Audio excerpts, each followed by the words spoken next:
আসসালামু আলাইকুম। আমি তাসলিমা মিলন। চলেন আজকে আমি আন্নার সাগর আজমির শরীফ থেকে আপনাদেরকে ঘুরিয়ে নিয়ে আসি। এই সাগরটার নাম হলো আয়না সাগর বা আন্না সাগর বা স্বচ্ছ পানি। তারা পাহাড় থেকে এই সাগরের উৎপন্ন হয়েছে। ইতিহাসের অনেক কিছু আছে। পৃথিবীর রাজা যখন খাজা মঈনুদ্দিন চিশতি তার ইসলাম প্রচারের জন্যে আজমিরে এসে পানির জন্যে তার বাহককে এখানে পাঠিয়ে দিয়েছিলেন, তখন পৃথিরাজ রাজা তাকে মানে তার যে সিপাহী সামন্ত ছিল তারা এখানে পানি দিতে অস্বীকার করে। আর তখনই খাজা মঈনুদ্দিন চিশতি তার একটা ছোট ঘটকে বলে যে এইখান থেকে পানি নিয়ে আসো, যে বলো যে যে হে পানি, তুমি এই ঘটের মধ্যে চলে আসো। তো পরে পৃথিরাজ সরকার রাজা তার ভুল বুঝতে পেরে দরবারকে সাহেবের কাছে ক্ষমা প্রার্থনা চায় এবং তারপরেই তাকে পানি ফেলে মানে ফিরিয়ে দেওয়া হয়। সেখান থেকে এই সাগরের উৎপত্তি। এটাকে বলা হয় আয়না সাগর বা আন্না সাগর বা স্বচ্ছ পানি। তো এখানে রাইটার আছে, অনেক বড় এরিয়া, তারপরে তো পাহাড় চতুর্দিকে ঘেরা। আর সবচেয়ে বড় কথা হলো আজমির শরীফে এটাই হলো মূল পানির উৎস। এখানে অনেক পর্যটক বেড়াতে যায় এবং দেশ বিদেশ থেকে যারা আজমিরে যায় তারা আন্না সাগর দেখে আসে। বিষয়টা খুবই সুন্দর এবং অনেক তোরণ আছে সাইডে সাইডে।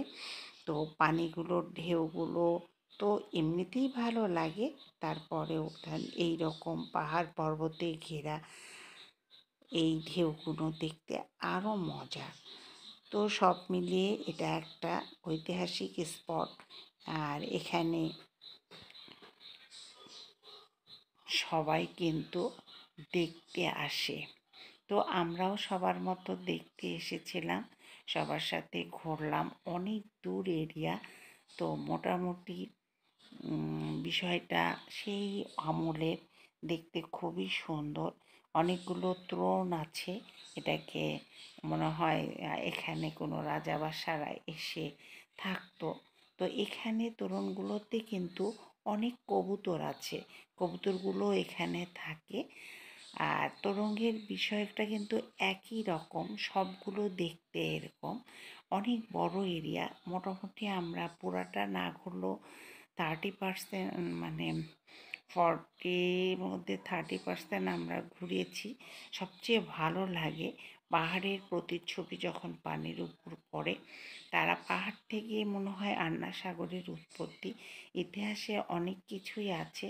তো যাই হোক, এখানে পর্যটকের খুবই ভিড় এবং সময় কাটানোর একটা ইতিহাসজনক ঘটনার সাক্ষী হিসাবে আমরাও বাংলাদেশ থেকে সেখানে যেয়ে দেখে আসলাম। খুব ভালো লেগেছে।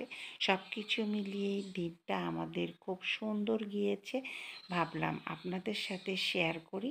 কারা কারা এই সাগরটা দেখেছেন কমেন্ট করে অবশ্যই জানাবেন।